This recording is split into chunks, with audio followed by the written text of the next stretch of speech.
ദൈവവേദന എപ്പോഴും മനസ്സിലാക്കി. ഇപ്പം നിങ്ങളുടെ കയ്യിൽ എന്താ ഉള്ളത്? ഉടമ്പടി തൈലം കഴിഞ്ഞാൽ പിന്നെ എന്താ ഉള്ളത്? പ്രധാനപ്പെട്ട എന്താണ്? ഉടമ്പടി കാശുരൂപമാണ്. അതാണ് സാന്നിധ്യത്തിൻ്റെ ഒരു അടയാളം. എന്താ വിഷയത്തിൽ ഞാൻ വന്നിരിക്കുന്നത്, ഞാൻ നിങ്ങൾ പറഞ്ഞിട്ടുണ്ട്, പ്രധാനപ്പെട്ട ഓപ്പറേഷന് പോകുമ്പോഴെല്ലാം, പ്രധാനപ്പെട്ട വിഷയത്തിന് പോകുമ്പോഴെല്ലാം നിങ്ങളുടെ കയ്യിൽ ഉടമ്പടി കാശുരൂപം ഉണ്ടായിരിക്കും. എന്താ കാര്യം? നിങ്ങൾക്ക് പക്ഷേ കാശുരൂപം ഉണ്ടായിട്ട് കാര്യമില്ല. അതേസമയം തന്നെ നമുക്ക് മനസ്സിലൊരു ഒരു വിശ്വാസമുണ്ടാണ്. എന്താണ്? ഞാൻ വന്നിരിക്കുന്നത് സൈന്യൻ്റെ കർത്താവായ ദൈവത്തിൻ്റെ നാമത്തിലാണ്.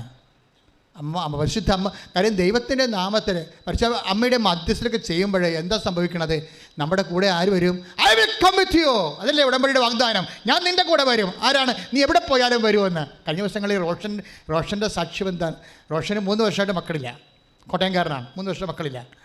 അപ്പോൾ അവസാനം മക്കളില്ലാത്ത ഒരു അവസ്ഥയിൽ ഭാര്യയും ഭർത്താവും, ഒരാൾ ഇവിടെയും ഒരാൾ അവിടെയും ഒക്കെ ആയിട്ട് അങ്ങനെ ജീവിക്കുകയാണ്. അപ്പോൾ ഇങ്ങനെ മക്കളില്ലാത്തൊരു കാലം ഇങ്ങനെ കടന്നു പോവുകയാണ്. പക്ഷേ അതേസമയം ജോലിയെ പഴുതി ഇവർക്ക് ഒരു കുറച്ച് കാലം മാത്രമേ ഒരുമിച്ച് താമസിക്കാൻ പറ്റുള്ളൂ. അല്ലാത്തപ്പോൾ ആണ്ടിൽ 10 മാസം അവർ പുറത്താണ്, സെപ്പറേറ്റഡ് ആണ്. ഇങ്ങനെയൊക്കെ പല സാങ്കേതിക ജീവിത പ്രശ്നങ്ങൾ കാരണമാണ് മക്കളില്ലാതെ പോകുന്നത്. പക്ഷേ അവർ ട്രൈ ചെയ്തിട്ട് മക്കൾ ഉണ്ടായിട്ടുമില്ല. അപ്പോൾ ഇനി മക്കൾ ഉണ്ടാകുമെന്ന് അറിയത്തുമില്ല. ഇങ്ങനെ ആകെപ്പാട് കൺഫ്യൂഷൻ ആയിരിക്കുന്ന സമയത്താണ് ഇവർ ഉടമ്പടി ചെയ്യണത്. അവരുടെ വീട്ടിലാരോ ഉടമ്പടി ചെയ്യണതാണ്. പിന്നീട് അവർ നേരെ വന്ന് ആ ഉടമ്പടിയുടെ ശക്തി മനസ്സിലാക്കിയിട്ടാണ് ഇവർ ഉടമ്പടി ചെയ്യണത്. പക്ഷെ ഉടമ്പടി ചെയ്യുമ്പോൾ സംഭവിക്കേണ്ട ഒരു വിഷയമുണ്ട്. അന്ന് രാത്രി ഈ റോഷൻ ഒരു സ്വപ്നം കാണും. എന്താ സ്വപ്നം എന്ന് വെച്ചാൽ, അവനൊരു വഴിയിൽ നിന്ന് എവിടെ യാത്ര പോയിട്ട് വീട്ടിലോട്ട് വരികയാണ്. റോഡേ ഇറങ്ങി വീട്ടുവഴിയിലേക്ക് വരികയാണ്. വഴി കൊണ്ട് വരുമ്പോൾ അമ്മ മാതാവ് ഇവൻ്റെ കൂടെ വരുന്നു. പക്ഷെ ഒരു വ്യത്യാസമുണ്ട്. എന്താണ്? അമ്മ മാതാവ് പ്രഗ്നൻ്റാണ്. അതാണ് സ്വപ്നത്തിൻ്റെ വിഷയം. ഗർഭിണിയായ മാതാവ്. അപ്പോൾ ഞാനും അമ്മയും കൂടി സംസാരിച്ചുകൊണ്ട് വരികയാണ്. അപ്പോൾ അമ്മ ഗർഭിണിയാണ്, മാതാവാണ് എൻ്റെ കൂടെ ഉള്ളതെന്ന് ഞാൻ സ്വപ്നത്തിൽ കൃത്യമായിട്ട് കാണുന്നുണ്ട്. അപ്പോൾ ഞങ്ങൾ വന്നപ്പോൾ പെട്ടെന്ന് മഴ പെയ്തു. ഞാനും അമ്മയും കൂടി വരുമ്പോൾ പെട്ടെന്ന് മഴ പെയ്തപ്പോൾ ഞങ്ങളൊരു വീട്ടിലോട്ട് പ്രവേശിച്ചു. അപ്പോൾ ആ വീട്ടിൽ ഉടമ്പടി പ്രാർത്ഥനയുടെ പ്രത്യക്ഷീകരണ പ്രാർത്ഥന ചൊല്ലിക്കൊണ്ടിരിക്കുകയായിരുന്നു. ആ സമയം മഴ കഴിഞ്ഞപ്പോൾ പുറത്തോട്ടിറങ്ങിയപ്പോൾ അമ്മ ഒരു കുഞ്ഞിനെ എനിക്ക് തന്നിട്ട് അമ്മ പോയി. ഞാൻ കുഞ്ഞുമായിട്ട് വീട്ടിലോട്ട് പോകുന്നു. ആ ആഴ്ചയിൽ എൻ്റെ ഭാര്യ പ്രഗ്നൻ്റ് ആയെന്ന്. ശ്രുതികട ഹല്ലേലൂയ.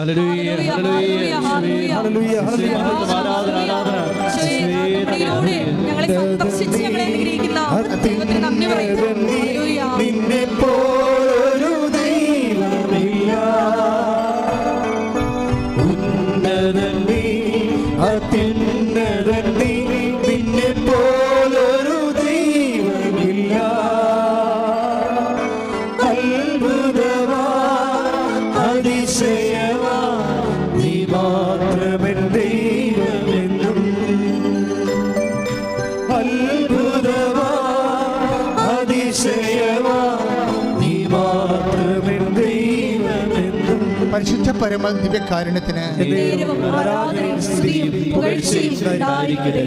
ഇതിപ്പോൾ ഈ ആഴ്ച നടന്ന സാക്ഷികളാണ് ഞാൻ പറഞ്ഞുകൊണ്ടിരിക്കുന്നത്. എല്ലാം യൂട്യൂബിലുണ്ട്, ഞങ്ങൾക്ക് വെരിഫൈ ചെയ്യാം. എന്താ പ്രശ്നം വെച്ച് കഴിഞ്ഞാൽ, എന്താണ് ഈ സ്വപ്നത്തിൻ്റെ അർത്ഥം? ഈ സ്വപ്നം എന്ന് പറയണത്, ഗർഭിണിയായ മാതാവിനെ സ്വപ്നം കാണുകയും ആ മാതാവ് റോഷനെ കുഞ്ഞിനെ കൈമാറുകയും ചെയ്യുമ്പോൾ അമ്മ എന്താ ഉദ്ദേശിക്കുന്നത്? ഈ ആഴ്ചയിൽ നിൻ്റെ വൈഫ് പ്രഗ്നൻ്റ് ആകും, പക്ഷേ ആ കുഞ്ഞിനെ ഞാൻ തന്നതാണെന്ന് നീ അറിയണം. അല്ലാതെ ഒരു ഓട്ടോമാറ്റിക്കലായിട്ട് ഒരു ബയോളജിക്കൽ പ്രോസസ്സിലൂടെ നാച്ചുറലായിട്ട് ലഭിച്ച സ്വാഭാവികമായ ദാനമല്ല, മറിച്ച് അത് സ്പെഷ്യൽ ഗിഫ്റ്റാണ്. ഔട്ട് ഓഫ് ഗ്രേസ്, മെറിറ്റ് കൊണ്ടല്ല, കൃപ കൊണ്ടാണെന്ന് കൈയിട്ടിച്ച് കർത്താവിനെ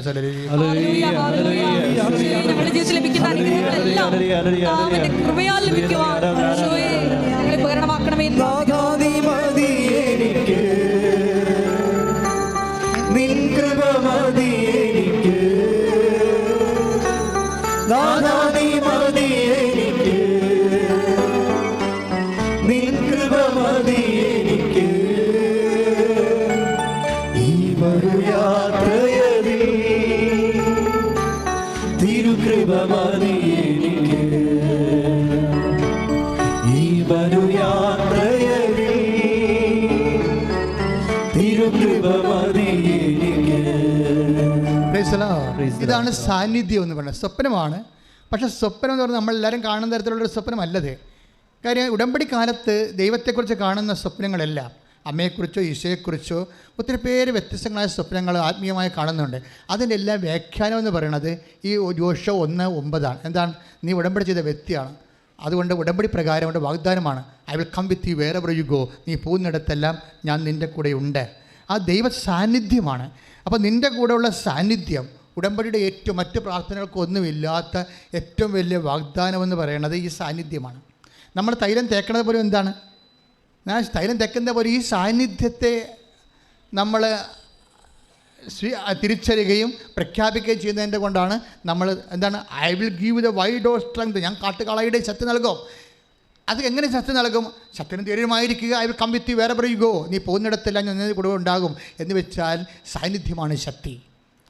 ദൈവം നമ്മളെ ഒരു ഉടമ്പടി തൈലം നെറ്റിയെ കുറിച്ച് വരക്കുമ്പോൾ നമ്മുടെ കൂടെ വാഗ്ദാനം ചെയ്തിരിക്കുന്ന ദൈവത്തിൻ്റെ സാന്നിധ്യത്തെ we admire and admit and we proclaim it. നമ്മൾ പ്രഖ്യാപിക്കുന്നു, കർത്താവേ ഉടമ്പടിയിലാണ് ഞാൻ, നിൻ്റെ സാന്നിധ്യത്തിൻ്റെ കൂടെ ഉണ്ട്, അത് ഞാൻ പ്രഖ്യാപിക്കുന്നു. കൈയിടിച്ച് കർത്താവ്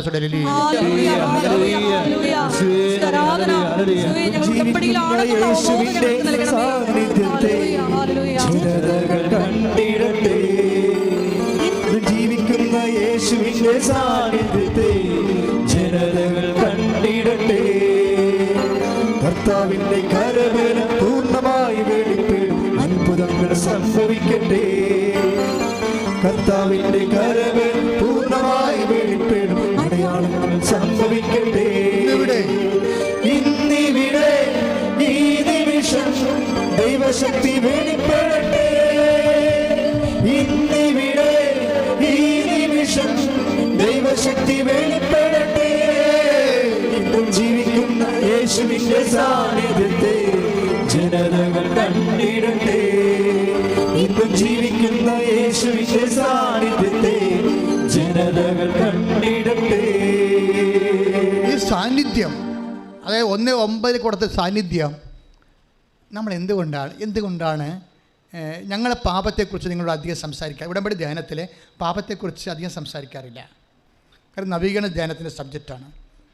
പക്ഷേ ഉടമ്പടി എടുക്കുന്ന വ്യക്തികൾക്ക് പാപ സാഹചര്യങ്ങളെക്കുറിച്ചുള്ള നൊട്ടേഷൻസ് കൊടുക്കും. ഇന്ന സാഹചര്യങ്ങളിലൂടെ പോകുന്നത് ദൈവത്തിൻ്റെ നിങ്ങളെ വിശുദ്ധി നഷ്ടപ്പെടുത്തും.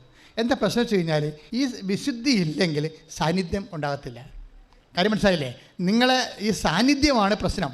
സാന്നിധ്യത്തിനെ കുറിച്ച് ഉടമ്പടിയിൽ സാന്നിധ്യമുള്ളത് കാരണം ദൈവം നമ്മുടെ കൂടെ ഉണ്ടെങ്കിൽ തീർച്ചയായിട്ടും നമ്മൾ എന്ത് ചെയ്യണം? വിശുദ്ധി പാലിക്കണം. ക്ലിയർ അല്ലേ? അല്ലെങ്കിൽ ആ സാന്നിധ്യം പോകും. ഞങ്ങൾ നിങ്ങളുടെ വ്യഭിചാരം ചെയ്യുന്ന, കക്കരുതെന്ന്, മോഷ്ടിക്കരുതെന്ന്, കൊല്ലരുതെന്ന് ഒന്നും പറയത്തില്ല. പക്ഷേ നിങ്ങളുടെ കോമൺ സെൻസ് ഉള്ള മനുഷ്യരല്ലേ? എന്താ കാര്യം? ദൈവം സാന്നിധ്യം നൽകുമ്പോൾ ഓട്ടോമാറ്റിക്കായിട്ട് നമ്മൾ അബ്സ്റ്റൈനായിരിക്കണം. എന്താണ്? അവിശുദ്ധമായ സാഹചര്യത്തിൽ നിന്ന് നമ്മൾ ബോധപൂർവ്വം പിൻവലിക്കണം. അവിശുദ്ധമായ സാഹചര്യങ്ങളിൽ നമ്മൾ കാര്യം എന്താണ്? നമ്മുടെ കൂടെ ഉള്ളതാരാണ്? അത് എന്താണ് എബ്രാഹത്തോട് പറഞ്ഞത് ഉടമ്പടി കഴിഞ്ഞപ്പോൾ? 17:2 ഉൽപ്പത്തി പുസ്തകം. ശ്രുതികട്ടെ.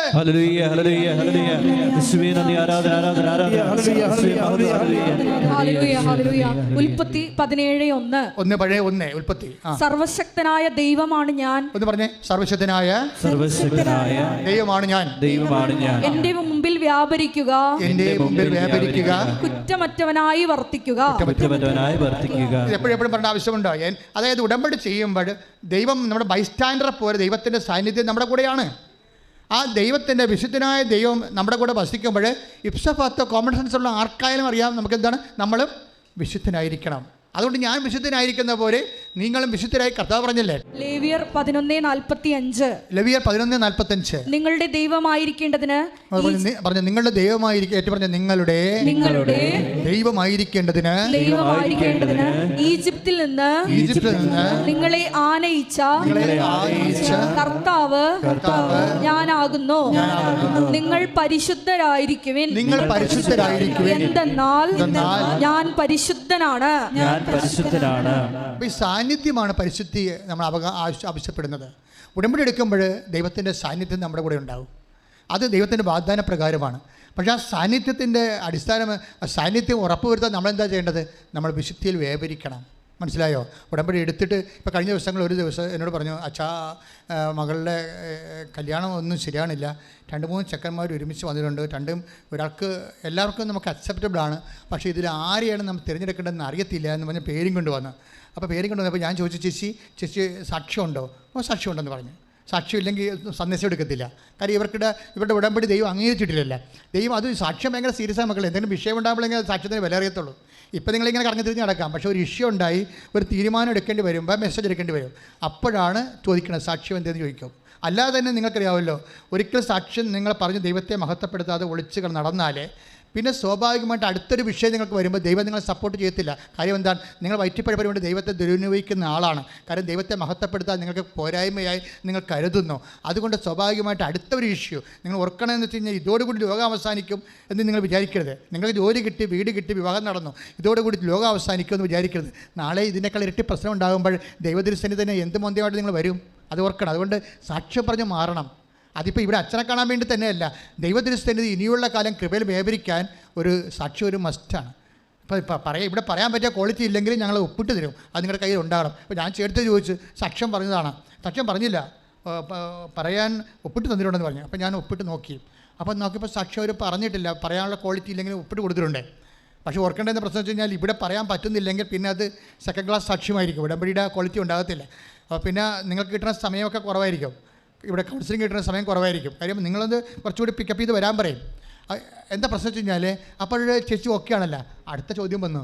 എന്താ ചോദ്യം? നിങ്ങൾ എന്നാ കുമ്പസാരിച്ചെന്ന് ചോദിച്ചു. അപ്പോൾ ഞാൻ കുമ്പസാരിച്ച് 2 മാസമായി. ഞാൻ വണ്ടി വിട്ടേക്കാൻ പറഞ്ഞു. തീർന്നു, അടച്ച് എല്ലാം തീർന്നു. കാര്യം ഉടമ്പടി പ്രകാരം 2 ആഴ്ചയിലൊരിക്കൽ കുമ്പസാരിക്കണ്ടേ? അതല്ലേ അച്ഛൻ പറയണേ വിടുന്നുണ്ട്. 2 ആഴ്ചയിൽ ഒരിക്കൽ കുമ്പസാരിച്ച് എഴുന്നേൽക്കാൻ പറയണം.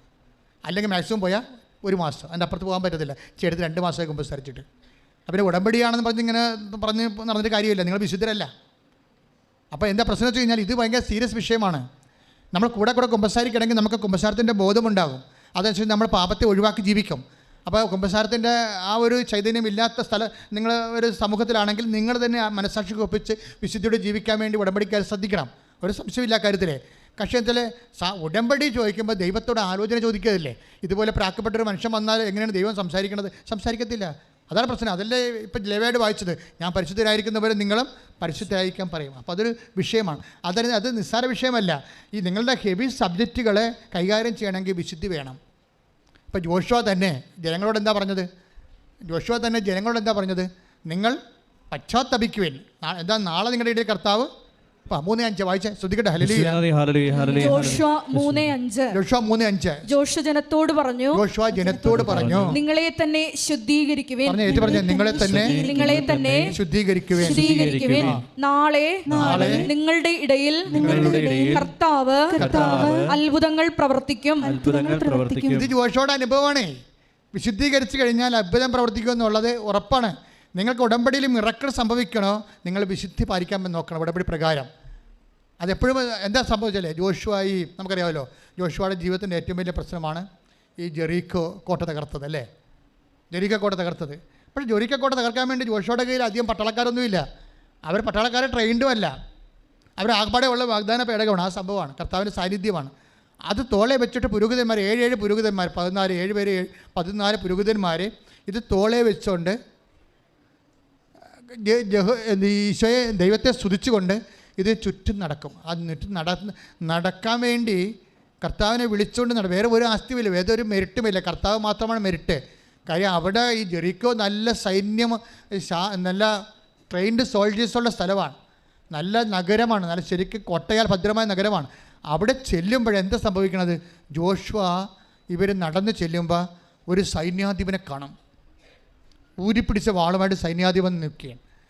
ജോഷുവ അതിനേക്കാൾ വലിയ സൈന്യാധിപനാണ്. ജോഷുവ പേടിച്ചില്ല.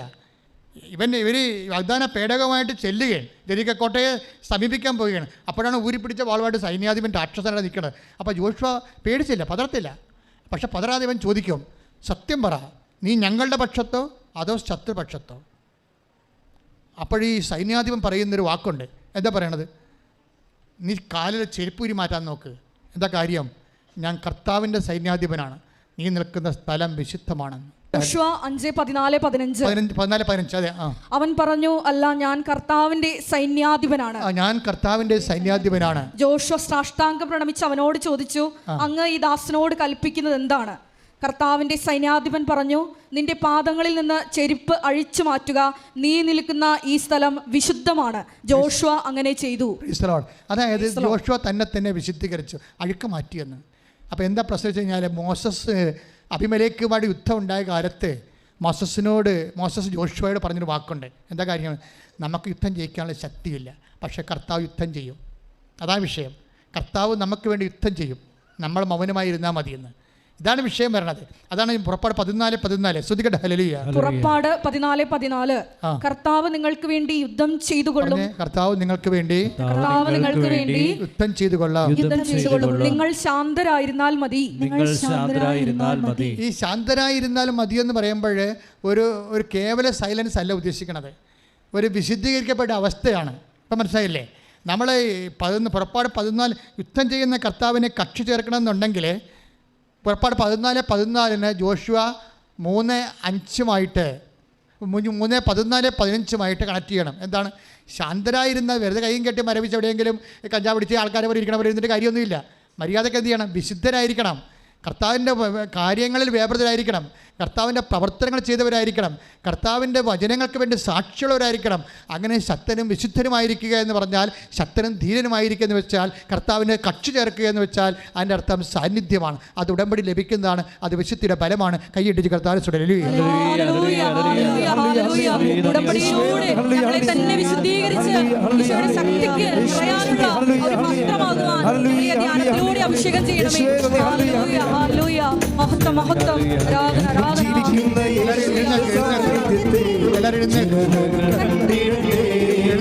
ഇന്ന് ജീവിക്കുന്ന യേശുവിന്റെ സാന്നിധ്യത്തെ ജനതകൾ കണ്ടിടട്ടെ. കർത്താവിന്റെ കരവേല പൂർണ്ണമായി വെളിപ്പെടും, അത്ഭുതങ്ങൾ സംഭവിക്കട്ടെ. കർത്താവിന്റെ കരവേല പൂർണ്ണമായി വെളിപ്പെടും, അടയാളങ്ങൾ സംഭവിക്കട്ടെ. കർത്താവിന്റെ കരവേല പൂർണ്ണമായി വെളിപ്പെടും, അത്ഭുതങ്ങൾ സംഭവിക്കട്ടെ. കർത്താവിന്റെ കരവേല പൂർണ്ണമായി വെളിപ്പെടും, അടയാളങ്ങൾ സംഭവിക്കട്ടെ.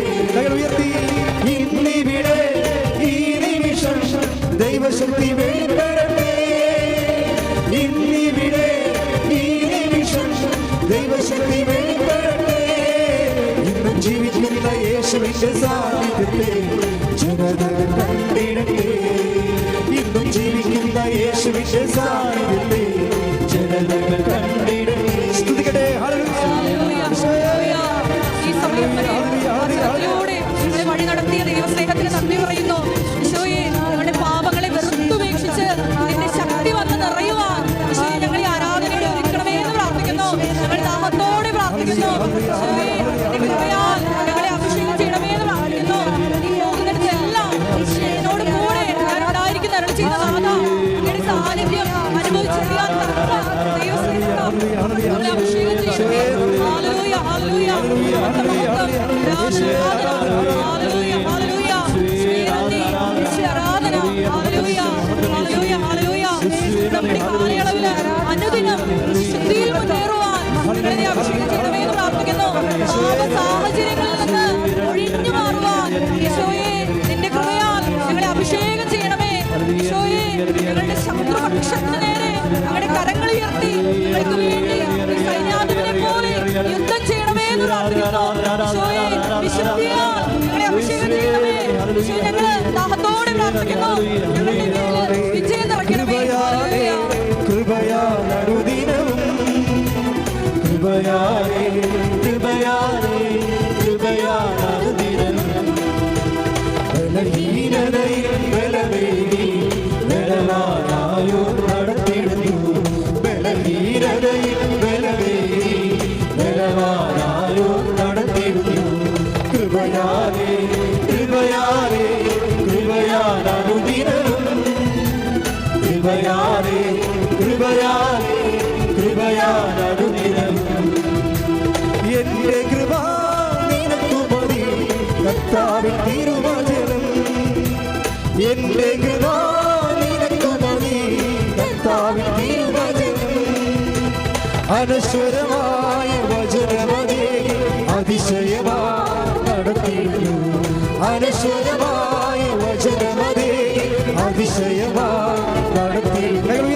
കൃപയാലേ കൃപയാലേ കൃപയാൽ അനുദിനവും കൃപയാലേ കൃപയാലേ കൃപയാൽ അനുദിനവും കൃപയാലേ കൃപയാലേ കൃപയാൽ അനുദിനവും കൃപയാലേ കൃപയാലേ കൃപയാൽ അനുദിനവും. Hallelujah, hallelujah.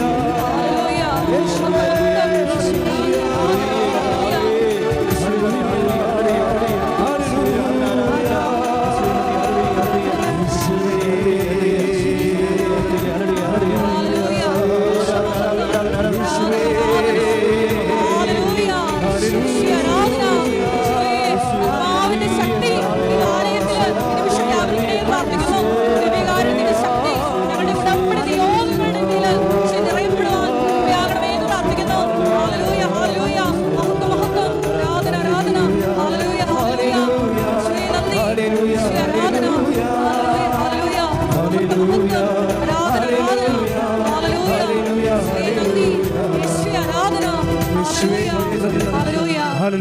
പരിശുദ്ധ പരമദിവ്യകാരുണ്യത്തിന് ദൈവം ആരാധനയും സ്തുതിയും പുകഴ്ചയും ഉണ്ടായിരിക്കട്ടെ. നമ്മളേറ്റു പ്രാർത്ഥിച്ച കർത്താവായ ദൈവമേ, കർത്താവായ ദൈവമേ, തീർത്ഥാടന ഉടമ്പടിയായി തീർത്ഥാടന ഉടമ്പടിയായും അങ്ങയുടെ മുമ്പിൽ ആരാധന കൂടുന്ന അങ്ങയുടെ മുമ്പിൽ ആരാധന കൂടുന്ന ഞങ്ങളും ഓൺലൈനായി ആരാധന കൂടുന്ന ഓൺലൈനായി ആരാധന കൂടുന്ന എല്ലാ ദൈവമക്കളും എല്ലാ ദൈവമക്കളും ഉടമ്പടി പ്രകാരം വിശുദ്ധിയോടെ ജീവിച്ച് നിന്റെ സാന്നിധ്യത്തിന്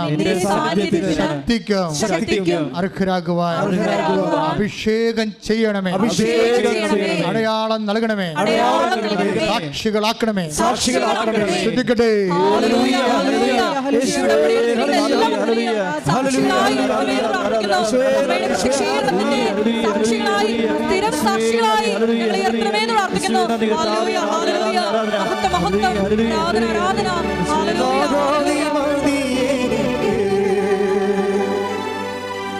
നിൻ കൃപ മതി എനിക്ക്, നാഥാ നീ മതി എനിക്ക്, നിൻ കൃപ മതി എനിക്ക്. ഈ ഒരു യാത്രയിൽ തിരുകൃപ മതി എനിക്ക്. ഇരിക്കുക. കൃപയാൽ അഭിഷിക്തമാകുന്ന വലിയൊരു ദൈവിക നിമിഷമാണ്. നമ്മൾ സാന്നിധ്യത്തെക്കുറിച്ചാണ് ഇപ്പോൾ കർത്താവ് നമുക്ക് വെളിപാട് നൽകുന്നത്. ഇതിപ്പോൾ മുമ്പത്തെ കാലത്തേക്കാളും, അതായത് നേരത്തെ ഇപ്പോൾ എനിക്കറിയാം കഴിഞ്ഞ കൊല്ലത്തേക്കാളോ, മുമ്പത്തെ കാലം ഞാൻ ഉദ്ദേശിച്ച കഴിഞ്ഞ കൊല്ലമാണ്, കഴിഞ്ഞ കൊല്ലത്തേക്കാളും കോവിഡ് കഴിഞ്ഞതിന് ശേഷം നമ്മൾ വീണ്ടും കൃപാസനം റീസ്റ്റാർട്ട് ചെയ്തതിന് ശേഷം അതുവരെ ഉണ്ടാകുന്നൊരു കോവിഡ് കാലമുണ്ടല്ലോ, അതുവരെ ഉണ്ടായിരുന്ന ഉടമ്പടി കാലമില്ലേ, അതിനേക്കാളും ഇപ്പം സാന്നിധ്യം കൂടുതലാണ്. ഞാൻ അതാണ് ഇപ്പം നിങ്ങളെ എല്ലാ സാക്ഷ്യം കേൾക്കുന്നില്ലല്ലോ, ഞാൻ മിക്കവാറും എല്ലാ സാക്ഷ്യം കേൾക്കുന്നുണ്ട്. അപ്പോൾ എന്താ പ്രശ്നം വെച്ചാൽ മുമ്പത്തെക്കാളും ആൾക്കാരുടെ കൂടെയുള്ള ദൈവത്തിൻ്റെ സാന്നിധ്യം ഇപ്പം കൂടുതലാണ്. അതിൻ്റെ അർത്ഥം എന്താണെന്ന് വെച്ച് കഴിഞ്ഞാൽ ആൾക്കാർ മുമ്പത്തെക്കാളും വിശുദ്ധരായെന്ന് വേണമെങ്കിൽ നമുക്ക് മനസ്സിലാക്കാം. കാര്യം വിശുദ്ധിയും സാന്നിധ്യമായിട്ട് കണക്ട് ചെയ്യണത്. പിന്നെ ആൾക്കാർ മുമ്പത്തെക്കാളും ഉടമ്പടിയുടെ ബയോളജി പഠിച്ചിട്ടുണ്ട്. ഇപ്പം ഉടമ്പടി ഒരു ഭക്തകൃത്യമെന്നും അല്ലത്, ശരിക്കും പറഞ്ഞാൽ അത് ഒരു ബൈബിളിക്കൽ എക്സിക്യൂഷനാണ്. ആ ബൈബിൾ പ്രയോഗത്തിൽ വരുത്തുന്ന സിസ്റ്റമാറ്റിക് സയൻറ്റിഫിക് മാത്തമാറ്റിക്കൽ പ്രയറാണ്. കാര്യം അതിൻ്റെ ഇന്ന ഫലത്തിന് ഇന്ന ആപ്ലിക്കേഷൻ ഇന്ന ഫലമെന്ന് കൃത്യമാണല്ലോ. കഴിഞ്ഞ ദിവസങ്ങളിലേ ഒരു സാക്ഷ്യം ഉണ്ടായത് അല്ലൻ വർഗീസ് എന്നും പറഞ്ഞ ഒരു ഉദ്യോഗസ്ഥനാണ്, ഗവൺമെൻറ് ഉദ്യോഗസ്ഥൻ, ട്രിവാൻഡ്രത്തെ ഗവൺമെൻറ് ഉദ്യോഗസ്ഥൻ. അദ്ദേഹം എങ്ങനെ വെച്ചാൽ അദ്ദേഹം ഇവിടെ നിൽക്കുമ്പോൾ വൈഫും കൂടി നിൽക്കുമ്പോൾ അദ്ദേഹത്തിന് മാതാവിനോടുള്ള ഒരു സങ്കടമാണ്. കാര്യം അദ്ദേഹത്തിന് ഒരിക്കലും നടക്കാത്തൊരു കാര്യം അമ്മ ഉടമ്പടി പ്രകാരം നടത്തിക്കൊടുത്തു. അദ്ദേഹത്തിൻ്റെ ട്രാൻസ്ഫറാണ്. അദ്ദേഹത്തിൻ്റെ ട്രാൻസ്ഫർ ട്രിവാൻഡ്രത്ത് നിന്ന് കൊല്ലത്തേക്കായിരുന്നു. അപ്പോൾ മാതാപിതാക്കന്മാരുടെ കുറേ പ്രശ്നങ്ങളും ഒക്കെ കാരണം അവർക്ക് കൊല്ലത്ത് പോയി ജോലി ചെയ്യാനോ ദിവസവും പോകാനോ പറ്റത്തില്ല. അപ്പോൾ ട്രാൻസ്ഫർ ചേഞ്ച് ചെയ്യാതെ ഒരു മാർഗ്ഗമില്ല. അപ്പോൾ അദ്ദേഹം ആദ്യം ഉടമ്പടി ചെയ്തു, കൊല്ലത്തെ ട്രാൻസ്ഫർ അതുപോലെ തന്നെ നിന്നു. പിന്നെയും വന്ന് ഉടമ്പടി ചെയ്തു. പക്ഷേ പുള്ളിയുടെ ട്രാൻസ്ഫർ വീണ്ടും ട്രിവാൻഡ്രത്തേക്കാക്കി ദൈവം ക്രമീകരിച്ചു. അത് ഭയങ്കര ഞെട്ടിപ്പിക്കുന്ന ഒരു സാക്ഷ്യമാണ്. എന്ന് വെച്ച് കഴിഞ്ഞാൽ അതായത് എന്താ പ്രശ്നം വെച്ച് കഴിഞ്ഞാൽ അമ്മ ചെയ്തതിനേക്കാൾ വലുത് അദ്ദേഹം ചെയ്തത് എന്താണെന്ന് ആദ്യം പറയാം.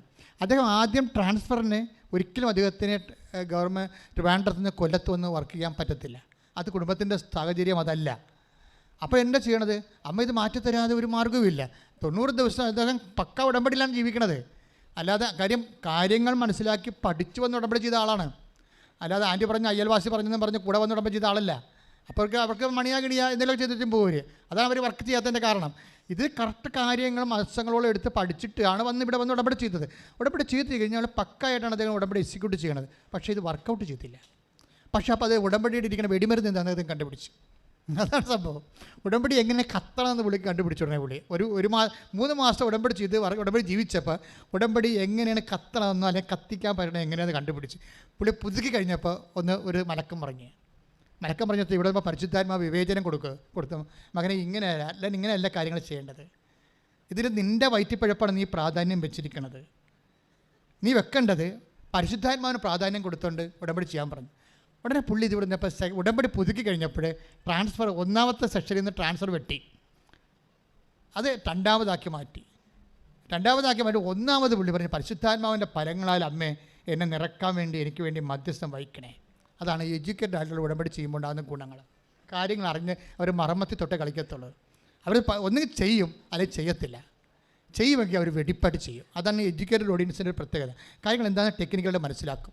അച്ഛൻ്റെ പ്രഭാഷണങ്ങളെല്ലാം കേൾക്കും, ഇതെങ്ങനെ കത്തിക്കണം നോക്കും, എന്നാൽ അതിൻ്റെ ഇന്ധനം എവിടെ ഇരിക്കണം, അതിൻ്റെ കുറിഞ്ഞ് എവിടെയാണ്. ഇപ്പോൾ കതിനായാണെങ്കിലും വല്ലോടത്തും കൊണ്ട് തീ വെച്ച് കത്തത്തില്ല, അതിൻ്റെ കുറിഞ്ഞിക്ക് വേണ്ടി കൊടുക്കണം. അത് മരുന്നിരിക്കുന്ന സ്ഥലത്ത് തന്നെ തീ കൊടുക്കണ്ടേ. അപ്പോൾ ഈ മരുന്നിരിക്കുന്ന എവിടെയാണെന്ന് പുള്ളിക്ക് മനസ്സിലായി ഇത് ആത്മാവിലാണ് ഇത് വർക്ക് ചെയ്യണത്. അതുകൊണ്ട് പുള്ളിക്കാരൻ ആദ്യം എഴുതി പരിശുദ്ധാത്മാവിൻ്റെ ഫലങ്ങളായെല്ലാം നിറക്കണമേ. 2 നിവർത്തിയില്ലമ്മേ, വീണ്ടും വെക്കണം ഞാൻ ട്രാൻസ്ഫറിൻ്റെ കാര്യം. കൊല്ലത്ത് പോകാൻ എനിക്ക് അവർ പറഞ്ഞു, അവർ ഓഫീസ് കൊല്ലത്തിടാമെന്ന് പറഞ്ഞു. കൊല്ലത്ത് പോകാൻ അതിനുള്ള റെഡിയാക്കിയിരിക്കുകയാണ് അവർ. അപ്പം അതുകൊണ്ട് ഇപ്പോഴും അത് സ്റ്റാറ്റസ് കോ അങ്ങനെ നിൽക്കുകയാണ്, ഒരു മാറ്റവും ഇല്ലാതെ. പക്ഷേ എനിക്ക് പോകാനും പറ്റണില്ല. അപ്പോൾ അതാണ് വെച്ചാൽ. പക്ഷേ ആദ്യം പിന്നെ അതിൻ്റെ അകത്ത് മൂന്നാമതായിട്ട് പുള്ളിക്കാരനൊരു കാര്യം വെച്ചു. കാര്യം അമ്മ ഞാൻ മാത്രമല്ല, എൻ്റെ കൂടെ ഒരു സഹപ്രവർത്തകനുണ്ട് ഈ ഓഫീസിൽ ജോലി ചെയ്യണം. അവനും എന്നെപ്പോലെ പ്രശ്നമാണ്, അവനെയും കൊല്ലത്തൊന്നും വർക്ക് ചെയ്യാൻ പറ്റത്തില്ല. അപ്പോൾ അവൻ്റെ കാര്യം കൂടി ഞാൻ വെക്കണമെന്ന് മൂന്നാമതായിട്ട് അവൻ്റെ കാര്യം വെച്ച്, സഹപ്രവർത്തകൻ്റെ കാര്യം വെച്ച്. അപ്പോൾ ഈ അല്ലൻ്റെ കാര്യം അമ്മ രണ്ടാമത്തെ ഉടമ്പടി കറക്റ്റ് ഉടമ്പടി ആയത് കാരണം അല്ലൻ്റെ കാര്യം അമ്മ ഈ വിത്തിൻ നോ ടൈം കൊല്ലത്തെ ഓഫീസും ഗവൺമെൻറ് സ്റ്റോപ്പ് ചെയ്ത് അത് ആ പ്രോജക്റ്റ് സ്റ്റോപ്പ് ചെയ്ത് അല്ലെങ്കിൽ അവിടെ തന്നെ അവൻ ഇരുന്ന സ്ഥലത്ത് തന്നെ ട്രാൻസ്ഫർ തിരിച്ചു കൊടുത്തു. ക്ലിയറായത്. ഇപ്പോൾ ഓർഡറെല്ലാം പിൻവലിച്ചു, എല്ലാം ക്ലിയറായി. പക്ഷേ കൂടെ ഉള്ളവന് ഇപ്പോഴും പോകണം. അപ്പോൾ അവൻ ഇവിടെ വന്ന ദിവസം പറഞ്ഞു, അമ്മേ ഞാൻ എൻ്റെ കാര്യം പറഞ്ഞപ്പോൾ മൂന്നാമതായിട്ട് എൻ്റെ സഹപ്രവർത്തകൻ്റെ കാര്യം പറഞ്ഞായിരുന്നു, അവനിപ്പോഴും വിഷമത്തിലാണെന്ന് പറഞ്ഞില്ല. പെട്ടെന്ന് ഒരു സുഗന്ധാഭിഷേകം വന്നു. പെട്ടെന്ന് ഇവിടെ നിൽക്കുമ്പോൾ സുഗന്ധാഭിഷേകം വന്നു. അപ്പോൾ വൈഫിനോട് ചോദിച്ചു, വൈഫും കൊണ്ട് നിൽക്കുകയല്ലേ, കാര്യം ഇവിടെ ഞങ്ങളെ ഇവിടെ ഈ നമുക്ക് ഈ 10,000-2000 ആൾക്കാർ ഒരുമിച്ച് നിൽക്കണമ്പോൾ ബാത്റൂംസ് ഇവിടെ തന്നെയാണ് സെറ്റ് ചെയ്തിരിക്കുന്നത്. ആരും കാണുന്നില്ലെങ്കിലും വളരെ ശാസ്ത്രീയമായിട്ട് 57 ബാത്റൂമിൻ്റെ അകത്തുണ്ട്. അത് ആ രീതിയിലാണ് സെറ്റ് ചെയ്തിരിക്കണം. പക്ഷേ ഓവറായിട്ട് ആൾക്കാർ വന്ന് ഉപയോഗിച്ച് കഴിയുമ്പോൾ എന്തെങ്കിലും സ്മെല്ലുണ്ടാകും. അതുകൊണ്ട് ഞങ്ങളിവിടെ എല്ലാം വിക്ക് വെച്ചിരിക്കുക. കണ്ടില്ലേ നിങ്ങൾ, ഇതുമാത്രം വിക്ക് വെച്ചിട്ടുണ്ട് ഇവിടെ. അപ്പോൾ ചിലപ്പോൾ ഏതെങ്കിലുമൊക്കെ ഓർഡർ നല്ല സ്മെല്ല് വരും. അതിന് ആൾക്കാർ ഒത്തിരി കൊണ്ട് ആവശ്യമില്ലാത്ത സ്മെല്ലുണ്ടാകാതിരിക്കാൻ വേണ്ടി ഇത് സെറ്റ് ചെയ്തിരിക്കണം. അപ്പോൾ ഞാൻ ഈ സുഗന്ധാഭിഷേകം എന്ന് പറയുമ്പോൾ ഞാൻ മൈൻഡ് ചെയ്യത്തില്ല, കാര്യം എനിക്കറിയാം ഈ വിക്ക് വെച്ചിരിക്കണം കൊണ്ടാണെന്നറിയാം. പക്ഷേ പ്രോബ്ലം വെച്ച് കഴിഞ്ഞാൽ ഈ വിക്കിൻ്റെ സ്മെല്ലല്ല, വേറെ ഒരു വെറൈറ്റി സ്മെല്ലാണ് ഇതിൻ്റെ മാതാവിൻ്റെ സ്മെല്ലെന്ന് പറയുമ്പോൾ. അപ്പോൾ ഉടനെ വൈഫ് അടുത്ത് നിൽപ്പുണ്ട്. വൈഫോട് ചോദിക്കും, എനിക്ക് വല്ലാത്തൊരു സ്വർഗീയ സുഗന്ധം ഫീൽ ചെയ്യണമല്ല, നിനക്ക് വല്ലതും തോന്നിയോ? അപ്പോൾ എനിക്കൊന്നും തോന്നിയില്ല. വീണ്ടും ചോദിച്ചു, അയാൾക്ക് സ്മെല്ല് ശരി വരുന്നുണ്ട്. വീണ്ടും ചോദിച്ചു, അപ്പോഴും ഒന്നുമില്ല. കുറച്ച് കഴിഞ്ഞപ്പോൾ അയാളുടെ മനസ്സിലൊരു ഇൻഡ്യൂഷൻ വന്നു, കൂട്ടുകാരനെ വിളിക്കാൻ വന്നു. അയാൾ പുറത്തോട്ട് ഇറങ്ങിയിട്ട് കൂട്ടുകാരനെ വിളിച്ചു, നിൻ്റെ ട്രാൻസ്ഫറിന് വല്ലതും സംഭവിച്ചോളാം ചോദിച്ചു. അപ്പോൾ പറഞ്ഞു, എൻ്റെ ട്രാൻസ്ഫർ ക്യാൻസലാക്കിയെന്ന് പറഞ്ഞു. ഇതാണ് സംഭവം. അതാണ് പ്രസൻസ് എന്ന് പറയണത്. ഇതിങ്ങനെ ഇയർ ടു ഇയർ കേൾക്കുകയാണ് കാര്യങ്ങൾ. നമ്മൾ സത്യസന്ധമായിട്ടൊന്ന് നിന്നാൽ മതി. നമ്മുടെ ഈ മലയാളിയുടെ ജനിതകമായി ഉടായ്പില്ല, ആ സാധനം മാറ്റിയ ഉടമ്പടി വർക്കൗട്ട് ചെയ്യും. അത് കൃത്യമാണ്. മലയാളിക്ക് എങ്ങനെയാ ചെറുക്ക് ഗേറ്റ് തുറന്നു കിടന്നാലും അതിൽ ചാടിയിലേ വരത്തുള്ളൂ. അവരെന്തെങ്കിലും തരത്തിൽ കുറക്കാൻ പറ്റുമോ എന്ന് നോക്കും. ഇത് 10 പത്രമെങ്കിലും അടുത്ത ആഴ്ച കൊടുത്താൽ മതിയാന്ന് ചിന്തിക്കും. പണ്ട് ഈ ജഗതിയൊക്കെ കളിച്ച പോലെ വൈകിട്ടായാൽ വല്ല കുഴപ്പമുണ്ടാകുന്ന ചോദിക്കത്തില്ലേ, അതുപോലെ മലയാളി ചോദിക്കും, കൈനീട്ടവേ വൈകിട്ടായാൽ വല്ല കുഴപ്പമുണ്ടാകുന്നു എന്ന് പറയും. 10 പത്രം അവസാനം മാർച്ച് അവസാനം കൊടുത്താൽ മതിയാന്ന് ചോദിച്ചാൽ ഇത് കത്തുകയില്ല, നനഞ്ഞ പടക്കം പോലെ ഉടമ്പടി. എന്താ കാര്യം? ഇതിനൊരു ലിമിറ്റഡ് ഒരു സ്പീഡുണ്ട്. അത് നിങ്ങളുടെ സ്പിരിച്വൽ എന്തൂസിയാസത്തിൻ്റെ ഭാഗമാണ്. എന്ന് വെച്ച് കഴിഞ്ഞാൽ അതാണ് കർത്താവിൻ്റെ പുനരുദ്ധാനത്തിലാണ് സാക്ഷ്യം വഹിക്കുന്നത്. നിങ്ങൾ പത്രം കൊടുത്തു, രോഗിയെ കണ്ടു, അപ്പോൾ രോഗിയെ കണ്ടാകുമ്പോൾ തന്നെ ഈശോ എന്താ പറഞ്ഞിരിക്കുന്നത് വെച്ചാൽ, ഞാൻ രോഗിയാണെന്നല്ല പറഞ്ഞിരിക്കണത് അല്ലേ. അവിടെ വേറെ നിങ്ങളുടെ അയൽവാസിയാണ് പരിചയം, ചിലപ്പോൾ ജന്മത്ത് പരിചയം ആദ്യമായിട്ടും കാണുന്ന രോഗിയാണ്. അതുകൊണ്ട് നിങ്ങൾ ചിലപ്പോൾ ജന്മിത്തം കളിക്കും. എന്നാൽ കിടക്കട്ടെ, എൻ്റെ കയ്യിൽ നിന്നൊരു 50 രൂപ. അപ്പോൾ നിങ്ങൾ ജന്മിയുമായി അയാൾ കുടിയാനുമായി. അപ്പോൾ ഇങ്ങനെയുള്ള ജന്മി കുടിയാൻ വ്യവസ്ഥിതി നിങ്ങൾക്ക് ഇത്തിരി പൈസ എന്തെങ്കിലും ഇത്തിരി മേൽക്കൈ കിട്ടിയാൽ പിന്നെ അപ്പത്തന്നെ നിങ്ങൾ കോളർ പൊക്കും. കോളർ പൊക്കണ കാരണമാണ് ഈശോ പറഞ്ഞത്, കോളറൊക്കെ താത്ത് രോഗിയെ ഞാനായിട്ട് കാണാൻ പറയും. അതാണ് ഈശോ പറഞ്ഞത്, ഞാൻ രോഗിയായിരുന്നു. അതാണ് പ്രശ്നം. എന്ന് വെച്ച് കഴിഞ്ഞാൽ ഞാൻ കർത്താവ് രോഗിയാണെന്ന് പറയുമ്പോൾ നമ്മളാരാകും? ദാസനാകും. അമ്മ അതാണ് ഉടമ്പടി ചെയ്യുമ്പോൾ ബേസിക്കായിട്ട് പറയണത്, നീ ഗർഭം ധരിച്ചാൽ പുത്രനെ പ്രസവിക്കും എന്ന് പറയുമ്പോൾ അമ്മ എന്താ പറയണത്? ദൈവത്തിനൊന്നും അസാധ്യമല്ലെന്ന് പറയുമ്പോൾ കർത്താവാണിത് ചെയ്യണമെന്ന് അമ്മയ്ക്ക് മനസ്സിലായില്ലേ? അമ്മ ഉടനെ എന്താ പറയണത്? ഇതാ കർത്താവിൻ്റെ ദാസി. അതാ അമ്മ ഉടമ്പടി ചെയ്യണം എന്താണ്? ദാസിയാണെന്നും പറഞ്ഞു. ഉടമ്പടി ചെയ്യുന്ന ഓരോ വ്യക്തികളും ആ ചെയ്യുന്ന നിമിഷം തന്നോട് തന്നെ പറയണം, ഞാൻ കർത്താവിൻ്റെ ദാസാണ്, കർത്താവിൻ്റെ ദാസിയാണ്. അമ്മയുടെ മധ്യസ്ഥയിലാണ് ദൈവത്തോട് ഉടമ്പടി ചെയ്യണത്. കൈയടിച്ച് കർത്താവ്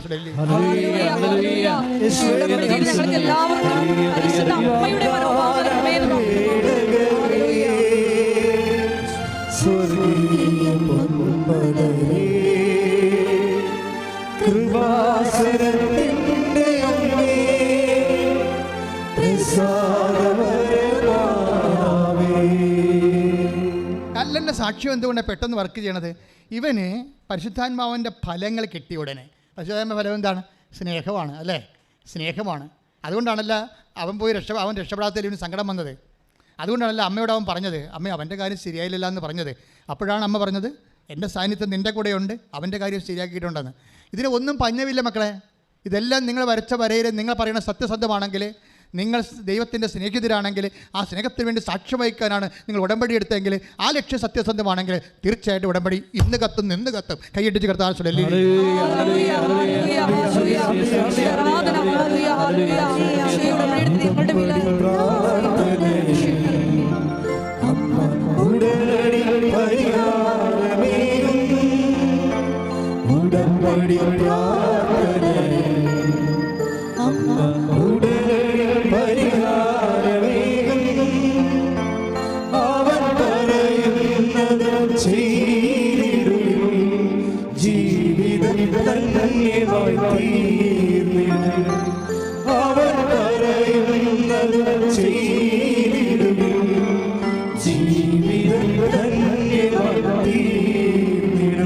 പരിശുദ്ധ പരമ ദിവ്യകാരുണ്യത്തിന്. എൻ്റെ മക്കളെ, നിങ്ങൾ ഈ സാക്ഷ്യം കേൾക്കുമ്പോൾ നിങ്ങൾ ഉടനെ വല്ല വിദ്യാന്മാരുണ്ടെങ്കിൽ ബുദ്ധിപരമായിട്ട് ആലോചിക്കും, ഉള്ള ഉദ്യോഗസ്ഥന്മാർക്ക് ഇങ്ങനെ വീട്ടിൽ തന്നെ ട്രാൻസ്ഫർ കിട്ടണമെന്ന് പറഞ്ഞാൽ സർക്കാർ തെണ്ടിപ്പോകില്ല എന്ന് വിചാരിക്കും. അങ്ങനെ ചിന്തിക്കേണ്ട കാര്യമില്ല. അവിടെ സിറ്റുവേഷൻ അതാണ്. ചില കുഷ്മണ്ഡന്മാർ ചിന്തിക്കുകയെ, ഉദ്യോഗസ്ഥന്മാരല്ല ഇങ്ങനെ ട്രാൻസ്ഫർ ചോദിച്ചാൽ പിന്നെ സർക്കാർ തെണ്ടുമില്ല. എന്താ പ്രശ്നം വെച്ച് കഴിഞ്ഞാൽ അതേടെ പ്രത്യേക സിറ്റുവേഷൻസാണ്. നിൻ്റെ സിറ്റുവേഷൻ ആയിരിക്കത്തില്ല ഒരു മറ്റ് വ്യക്തിയുടെ സിറ്റുവേഷൻ എന്ന് പറഞ്ഞാൽ വ്യത്യാസം ഉണ്ടാകും. പക്ഷേ നിന്നെക്കാരത് അറിയാൻ പറ്റത്തില്ല. നിൻ്റെ ഭാര്യ ആയിരിക്കാം, നിൻ്റെ മകളായിരിക്കാം, മകനായിരിക്കാം. അവിടെ സിറ്റുവേഷൻ നിനക്ക് അറിയത്തില്ല. ഇതെല്ലാം അറിയണ ഒരാളുണ്ട്. അയാൾ നമുക്ക് വാഗ്ദാനം തന്നു, I will reinstate you in your own soil. എന്താണ്? നിൻ്റെ മണ്ണിൽ തന്നെ ഞാൻ നിന്നെ പുനഃസ്ഥാപിക്കും. വാഗ്ദാനമാണ്, ദൈവത്തിൻ്റെ വാഗ്ദാനമാണ്. ഐ വിൽ റീഇൻസ്റ്റേറ്റ് യു, പുനഃസ്ഥാപിക്കോ. എന്താണ്? In your own soil. നീ എവിടെയാണ് വേല എടുത്തത് അവിടെ തന്നെ നിന്നെ തിരിച്ചു കൊണ്ടുവരുമെന്ന് കർത്താവിൻ്റെ വാഗ്ദാനമാണ്. എസെക്കിയേലിൻ്റെ പ്രവചനങ്ങളുണ്ട്. എസെക്കിയേൽ 37:13-14 എൻ്റെ ആത്മാവിനെ ഞാൻ നിങ്ങളിൽ നിവേശിപ്പിക്കും. അതുപോലും എന്താണ്? ഈ അയാളെ കൊണ്ടുവന്നത് എന്നെ പരിശുദ്ധാത്മാവിൽ നിറയ്ക്കണമെന്നാണ് ആ ഉദ്യോഗസ്ഥൻ പ്രാർത്ഥിച്ചിരിക്കുന്നത്. നിൻ്റെ ട്രാൻസ്ഫർ പോലും പരിശുദ്ധാത്മാവിൻ്റെ ഫലമായിട്ടാണ് വരണത്. എന്താ പറഞ്ഞാൽ എൻ്റെ ആത്മാവിനെ ഞാൻ നിന്റെ മേൽ അയക്കും. അടുത്ത നടപടി എന്താണ്? നിങ്ങൾ ജീവിക്കും. ഞാൻ നിങ്ങളെ നിങ്ങളുടെ സ്വന്തം ദേശത്ത് വസിപ്പിക്കും. അപ്പോൾ സ്വന്തം ദേശത്ത് പറഞ്ഞാൽ നേരത്തെ ജീവിക്കുന്ന സ്ഥലമാണ്. അതുകൊണ്ട് മലയാളം ട്രാൻസ്ലേഷൻ വരുമ്പോൾ പുനരധിവസിപ്പിക്കുമെന്ന് പറഞ്ഞിട്ടില്ല, വസിപ്പിക്കുമെന്ന് പറഞ്ഞു. പണ്ടുണ്ടായിരുന്ന സ്ഥലത്തുമാണ്, വീണ്ടും അവിടെ തന്നെ വസിപ്പിക്കുക. എൻ്റെ മക്കളെ, ഉടമ്പടി വർക്ക് ചെയ്യണമെങ്കിൽ 8810 വാഗ്ദാനങ്ങൾ ഉൾപ്പെട്ടാൽ മതി. നീ പറയണ കാര്യം അതെന്തായാലും ദൈവം നൽകിയിട്ടുള്ള മനുഷ്യരാശിയുടെ നിലനിൽപ്പിന്, എക്കാലത്തെയുള്ള നിലനിൽപ്പിന് ദൈവം നൽകിയിട്ടുള്ള 8810 വാഗ്ദാനമുണ്ട്. അതിൽ ഉൾപ്പെട്ട് കഴിഞ്ഞാൽ അത് ആ രാജ്യത്ത് നിയമപരമായിട്ട് നിലനിൽക്കുമോ ഇല്ലയോ എന്നുള്ള ബൈബിൾ അറിയേണ്ട കാര്യമില്ല. ദൈവം ഈ മനുഷ്യന്മാരുണ്ടാക്കിയ നിയമങ്ങളെല്ലാം ദൈവ നിയമത്തിൻ്റെ താഴെയിട്ട് അത് കണ്ട് പഠിച്ചുണ്ടാക്കിയ സംഭവമാണ്. അതുകൊണ്ടാണ് ഇത് മനുഷ്യന്മാരുടെ നിയമങ്ങൾ പോലും നിലനിൽക്കുന്നതിൻ്റെ കാര്യം എന്താണ്? ദൈവിക ഡിവൈൻ ലോ ഉള്ളത് കൊണ്ടാണ്. ഡിവൈൻ ലോ നിലനിൽക്കുന്ന ദൈവത്തിൻ്റെ വാഗ്ദാനങ്ങളിലാണ്. ചിലപ്പോൾ ദൈവികമായ വാഗ്ദാനങ്ങളെ ഈ സാധാ മാനുഷ്യ നിയമങ്ങളെയും അതിൽ ലംഘിച്ചുകൊണ്ട് ദൈവം വാഗ്ദാനം നടപ്പാക്കും. അതുകൊണ്ടാണ് ചില ആൾക്കാർക്ക് ആ ഉടമ്പടി എടുത്തു കഴിയുമ്പോൾ അവരുടെ വിസ തടഞ്ഞിട്ടിരിക്കുന്ന രാജ്യത്തിൻ്റെ നിയമങ്ങൾ തന്നെ ദൈവം മാറ്റേണ്ട കാര്യം എന്താണ്? നിയമത്തെക്കാൾ വലുതാണ് ദൈവത്തിൻ്റെ വാഗ്ദാനം. കൈയടിച്ച് കർത്താവിനെ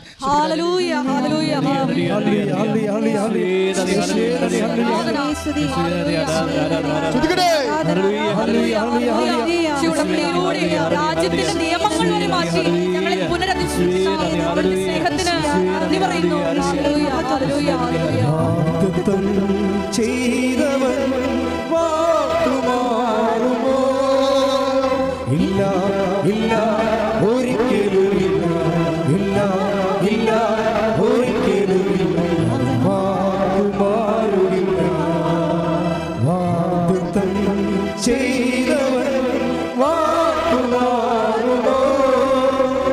ഇല്ല ഇല്ല ഒരിക്കലുമില്ല, ഇല്ല ഇല്ല ഒരിക്കലുമില്ല. വാക്കുമാറുമില്ല. പരിശുദ്ധ പരമദിവ്യകാരുണ്യത്തിന് ദൈവസ്നേഹം ഉണ്ടായിരിക്കുക, പരിശുദ്ധാത്മ നിറവിൽ ജീവിക്കുക, വിശുദ്ധിയുടെ വ്യാപരിക്കുക, ദൈവത്തിൻ്റെ സാന്നിധ്യം ഉറപ്പുവരുത്തുക. ദൈവം നിങ്ങളെ അനുഗ്രഹിക്കട്ടെ. Praise the Lord. എഴുന്നേൽക്കുക, എല്ലാവരും എഴുന്നേൽക്കുക.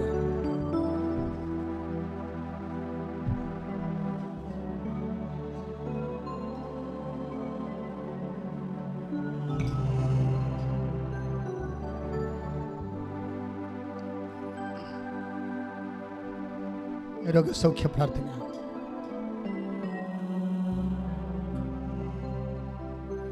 അച്ഛൻ പ്രാർത്ഥിച്ചുകൊണ്ടേയിരിക്കും, മക്കൾ സ്തുതിച്ചുകൊണ്ടേയിരിക്കുക. രോഗമുള്ളിടത്ത് കൈകൾ മാറി മാറി വെക്കണം. രോഗമുള്ളിടത്തേക്ക് കൈകൾ മാറി മാറി വെച്ചാൽ മതി. ചിലപ്പോൾ ഒരാൾക്ക് 4-5 രോഗങ്ങളുണ്ടാകും.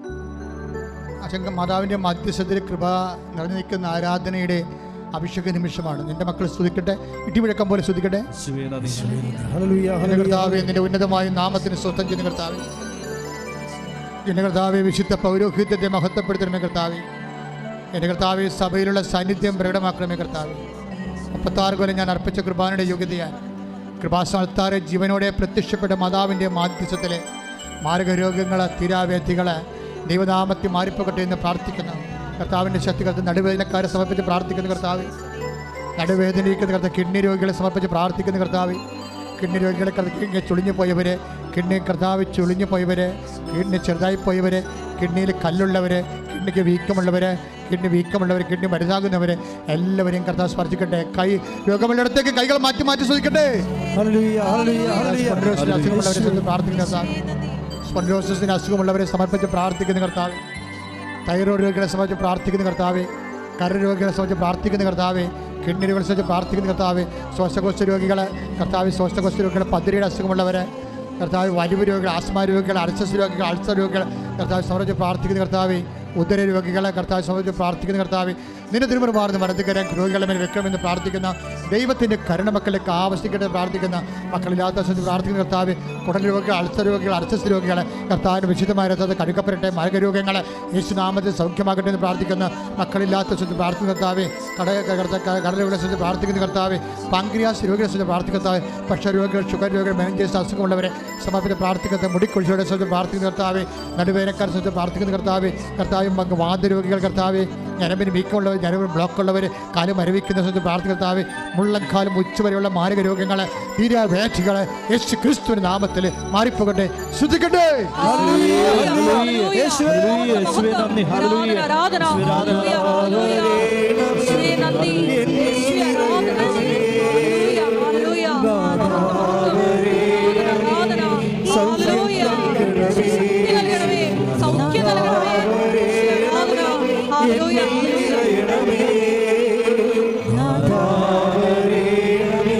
സൗഖ്യം നൽകണമേ, ഓ ദിവ്യമാം ശ്രീഹരി,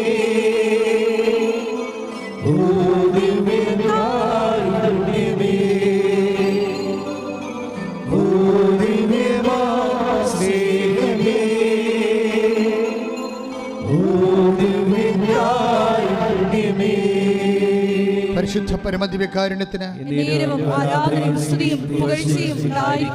എൻ്റെ പ്രിയപ്പെട്ടവരെ, ജോലി ഇല്ലാത്തവരെ, ഇപ്പോൾ പ്രാർത്ഥിക്കാൻ പോകുന്ന ആരാധനയ്ക്ക് സമർപ്പിക്കാൻ പോകുന്ന വിഷയങ്ങളാണ്. നിങ്ങൾ വിശ്വസിക്കുമെങ്കിൽ ഈ വിഷയത്തിന് ഈ മാസത്തിന് സാക്ഷ്യം പറയാൻ ദൈവം നിങ്ങൾ അനുവദിക്കും. അല്ലെങ്കിൽ ഉടമ്പടി കാലഘട്ടത്തിൽ ജോലിയില്ലാത്തവർക്ക് വേണ്ടി പ്രാർത്ഥിക്കുന്ന സമയമാണ്.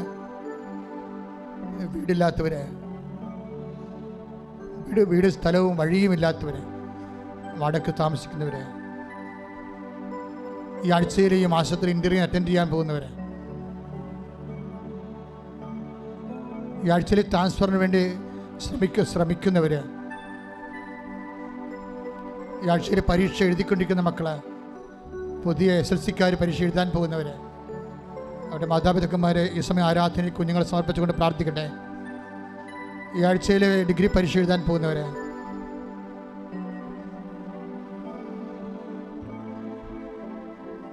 എല്ലാവരെയും സമർപ്പിച്ചുകൊണ്ട് പ്രാർത്ഥിക്കട്ടെ. വിവാഹ തടസ്സമുള്ളവരെ, മക്കളില്ലാത്തവരെ, വിദേശത്തേക്ക് പോകാൻ ആഗ്രഹിക്കുന്നവരെ, അതിൻ്റെ വിസ തടസ്സങ്ങൾ, ഓഫർ ലെറ്ററിൻ്റെ തടസ്സങ്ങൾ, യൂണിവേഴ്സിറ്റി തടസ്സങ്ങൾ, എല്ലാം പൈസ കൊടുത്തിട്ട് എല്ലാം പെൻഡിങ് ആയിപ്പോയവർ, പണവും നഷ്ടപ്പെട്ട് പോകാൻ പറ്റാതെ വേദനിക്കുന്നവരെ, മക്കളില്ലാത്തവരെ, സ്ഥലം വിൽക്കാൻ പറ്റാത്തവരെ, ജപ്തി ആയിപ്പോയവർ, ജപ്തി വരാൻ പോകുന്നവർ, അതടക്കാൻ മാർഗമില്ലാതെ വിഷമിക്കുന്നവരെ, കുടുംബകലഹത്തിൽ ഭിന്നതയെ ജീവിക്കുന്നവരെ, ഭർത്താവും ഭാര്യയും പിരിയാൻ പോകുന്നവർ, പിരിയാൻ ഇഷ്ടമില്ലാത്ത ജീവിത പങ്കാളി, ഇഷ്ടമുള്ള ജീവിത പങ്കാളി, അത് തമ്മിൽ വേദനിച്ച് ജീവിക്കുന്ന അവസ്ഥകൾ, കർത്താവ് ന്യായവും സത്യമില്ലാത്ത രീതിയിൽ സാമ്പത്തിനും ജോലിക്കും വേണ്ടി ജീവിത പങ്കാളികളെ ഒരാൾ കാണിച്ചു കൂട്ടുന്ന അനീതികൾ, അതിലെല്ലാം പരിശുദ്ധ ദേവമാതാവിനെ സമർപ്പിച്ചുകൊണ്ട് മനസ്സാന്തത്തിന് വേണ്ടി പ്രാർത്ഥിക്കുന്ന കുഞ്ഞുങ്ങൾ തെറ്റായ പ്രണയബന്ധങ്ങളിൽ അകപ്പെട്ടു പോയവർ, തെറ്റായ ലഹരി ശീലങ്ങളിൽ അകപ്പെട്ടു പോയവർ, ആശുപത്രിയിൽ കിടക്കുന്നവർ, ICUയിൽ കിടക്കുന്നവർ, രോഗികൾ, മാറാത്ത രോഗത്തിന് മരുന്ന് കഴിച്ചുകൊണ്ടിരിക്കുന്നവർ, തിരാവേദിക്കാർ അതിശക്തമായി ശ്രദ്ധിക്കട്ടെ. ഉന്നതമായ നാമത്തിന് സ്തോത്രം ചെയ്യുന്ന കർത്താവേ, കൃപാസനത്തെ നീ ഏറ്റെടുക്കണമേ, അതിൻ്റെ ആരാധന ഏറ്റെടുക്കണമേ. ദൈവത്തിൻ്റെ കരുണ മക്കളിലേക്ക് ആവശ്യിക്കട്ടെ, ദൈവത്തിൻ്റെ ശക്തി മക്കളിലേക്ക് ആവശ്യിക്കട്ടെ. എല്ലാവിധ ജീവിത നൊമ്പരങ്ങളും തീരാവേദനകളിലും അവസ്ഥകളിലും അകപ്പെട്ടിരിക്കുന്നവരെ, യാത്രയിലാകാൻ പോകുന്നവർ, ജീവിത നിലവാരങ്ങൾ, യാത്രയുടെ ലക്ഷ്യങ്ങളുള്ളവർ കർത്താവെ, അതെല്ലാം ഏറ്റെടുക്കാൻ കർത്താവ് നിറവേറാൻ കർത്താവിൻ്റെ പരിശുദ്ധാത്മാ നിറയട്ടെ. ശ്രദ്ധിക്കട്ടെ.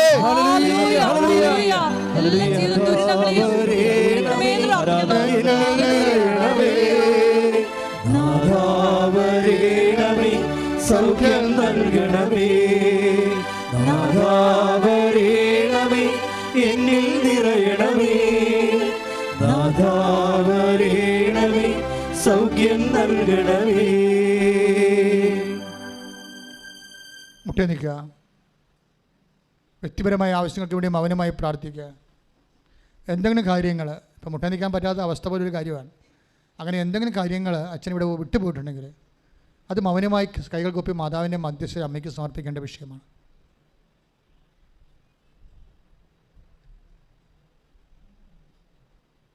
എല്ലാവരും മുട്ടുകുത്തുക. സമാപന ആശീർവാദം.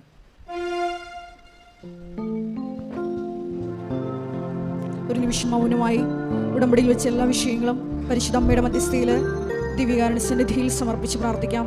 ഒപ്പം നമ്മുടെ ജീവിതത്തെ ഇപ്പം നൊമ്പരപ്പെടുത്തുന്ന എല്ലാ വിഷമതകളെയും ദിവ്യകാരുണ്യ സന്നിധിയിൽ സമർപ്പിച്ച് പ്രാർത്ഥിക്കാം. അമ്മയുടെ പ്രത്യക്ഷീകരണത്തിൻ്റെ സാക്ഷികളായി ഞങ്ങളെയും ഞങ്ങളുടെ കുടുംബത്തെയും ഉയർത്തണമേ എന്ന് പ്രാർത്ഥിച്ചുകൊണ്ട് ശിരസ് നമിച്ച് നമുക്ക് ദിവ്യകാരുണ്യനാഥൻ്റെ ആശീർവാദം സ്വീകരിക്കാം.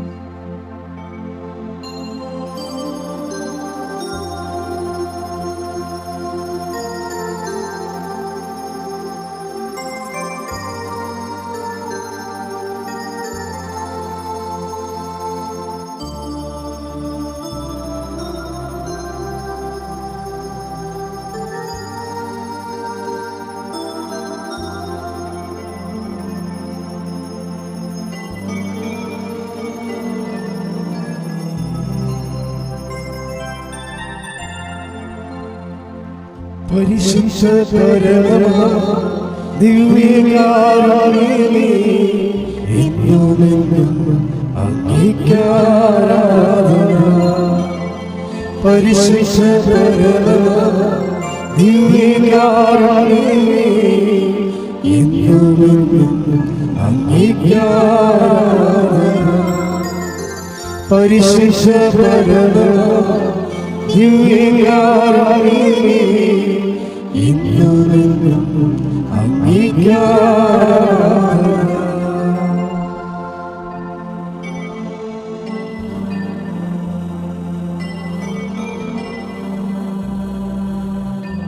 ആവേ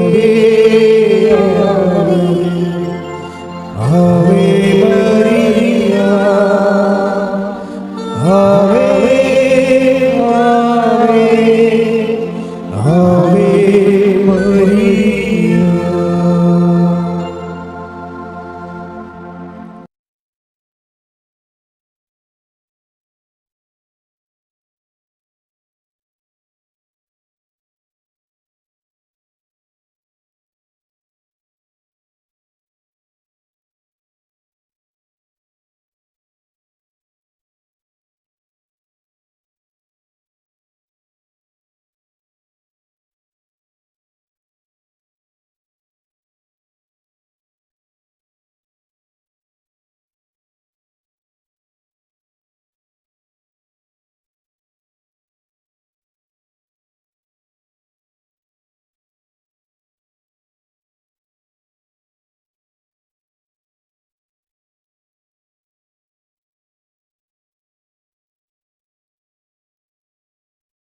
അതുപോലെ 8 മണിക്ക് കുർബാന. എങ്ങനെയാണ് കുർബാന കഴിയുമ്പോൾ ബ്രേക്ക്ഫാസ്റ്റ് പോയി കഴിഞ്ഞിട്ട് ഉടനെ 10 മണിക്ക് ഉടമ്പടിയാണ്.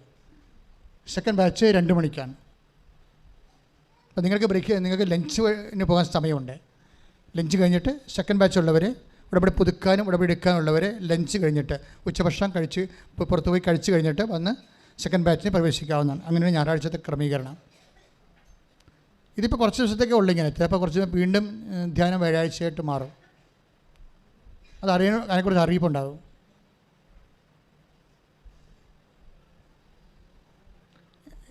അറിയിപ്പുണ്ടായില്ലെങ്കിൽ നിങ്ങൾ ശ്രദ്ധിക്കേണ്ട കാര്യം, ഇവിടെ ആളിങ്ങനെ വല്ലാതെ കൂടുന്നത് ഞങ്ങൾ നിയന്ത്രിക്കുക. അതുകൊണ്ടാണ് ധ്യാനം ഇങ്ങനെ മാറ്റി മാറ്റി വെക്കുന്നത്. ഏതെങ്കിലും ദിവസം ഫിക്സഡായിട്ട് ധ്യാനം ഉണ്ടെന്ന് പറഞ്ഞാൽ പിന്നെ പണ്ടത്തെ അവസ്ഥ വരും. 18 പോലീസുകാരെ നിർത്തിക്കൊണ്ട് നാഷണൽ ഹൈവേയിൽ ആൾക്കാരും പ്രവർത്തകരും എല്ലാം ഇങ്ങനെ വേലി പോലെ പിടിച്ച് നിന്നിട്ടാണ് ഇങ്ങനെ നിറഞ്ഞ് കവിഞ്ഞിങ്ങനെ അലുവ കോരിയിട്ടിങ്ങനെ പോലെ നിൽക്കുമായിരുന്ന ആൾക്കാർ. പേടിയായിരുന്നു മനുഷ്യന്. അതുകൊണ്ടാണ് ഇപ്പോൾ ഈ ധ്യാനം ഓൺലൈൻ വെച്ചിരിക്കുന്നത്. പക്ഷേ ഓൺലൈനും തീർത്ഥാടന ഉടമ്പടിക്കും ഒരേ ശക്തിയാണ് ഉള്ളത്. അതുകൊണ്ട് ഓൺലൈൻ ധ്യാനം ആണ് നമുക്ക് പറഞ്ഞിരിക്കുന്നത്. ഉടമ്പടി എടുത്തവർക്ക് പറഞ്ഞിരിക്കുന്നത് ഓൺലൈൻ ധ്യാനമാണ്. അത് ഓൺലൈൻ ധ്യാനം തന്നെ കൂടണം. ഇനിയും യൂട്യൂബ് സബ്സ്ക്രൈബ് ചെയ്യാത്തവർ സബ്സ്ക്രൈബ് ചെയ്യുകയും, പക്ഷേ നിങ്ങൾ ചെയ്യേണ്ടത് ഷെയർ ചെയ്യാനുള്ളവർ അത് പ്രേക്ഷിത പ്രവർത്തനമായിട്ട് എടുത്ത് ഷെയർ ചെയ്യുകയും ചെയ്യണം. പത്രമായാലും ശരി, ഉടമ്പടി എടുക്കുന്നവർ തന്നെ കൊണ്ടുപോയി കൊടുത്ത് പ്രാർത്ഥിച്ചാണ് അത് ചെയ്യേണ്ടത്. വെറുതെ കൊണ്ട് ഇട്ടിട്ട് പോകരുത്. അങ്ങനെ ഇടാനൊരു മെസ്സേജ് ഇല്ല. അതായത് കർത്താവിനെ അറിയാത്തവർ അറിയിക്കാൻ വേണ്ടി നമ്മൾ സുവിശേഷത്തിൻ്റെ അപ്പോസ്തല ശുശ്രൂഷ ചെയ്യുന്നത് ദൈവസ്നേഹത്തോടെ ആയിരിക്കണം.